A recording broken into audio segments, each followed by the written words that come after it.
আইন আইন আর দেখেন হাঁটেন হাঁটেন।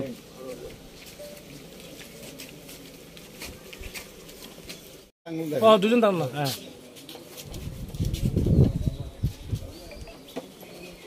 চলবো আইন। ইন্ডিয়া জোটের প্রার্থীর পক্ষে আমরা প্রচারও করেছি এবং এখন আমরা ভোট প্রয়োগ করলাম এবং ইন্ডিয়া জোট এই লোকসভা কেন্দ্রে আমাদের ক্যান্ডিডেট রাজেন্দ্র রিয়াং ভালো ভোটে জিতবে। সর্বস্তরের মানুষ সাপোর্ট করছে, দলমত নির্বিশেষে। এটাই ওনার প্লাস পয়েন্ট।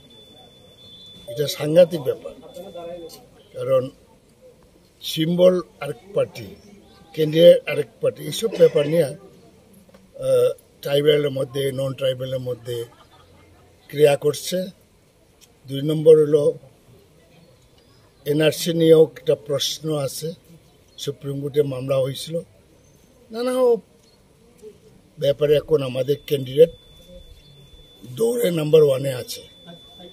5টা পর্যন্ত দেখি কি হয়। তা আমাদের এই অঞ্চলে মানুষ রাজনৈতিক সচেতন, এখানে মানুষ বিপুল ভোটে ওনাকে এগিয়ে নিয়ে যাবে। আপনি 53 কৈলাসহর কেন্দ্রের বিধায়ক, আপনার 53 কৈলাসহর কেন্দ্রে প্রতিটা পুলিশ স্টেশনে কি পুলিং এজেন্ট দিতে পেরেছেন? কেন দিতে পারবো না? আমরা 5টা হইলে 5টা দিতে পারি। সিপিএমেরও আছে, আমাদেরও আছে। পার্শ্ববর্তী 52 চণ্ডীপুর কেন্দ্রে, 52 কেন্দ্রেও আছে, সব জায়গায় আছে। সার্বিকভাবে কি বলবেন? প্রায় তো সকাল 9টা বাজতে চলছে, কিন্তু সার্বিকভাবে ওই যে মেশিনটা এখনো 53 বিধানসভা কেন্দ্রের 57 পোলিং বুথ, ওই নিমাইচান সিংহ স্কুলে এখনো ভোট শুরু হয়েছে না, মেশিন খারাপ। এটাতে আমরা কি বলবো?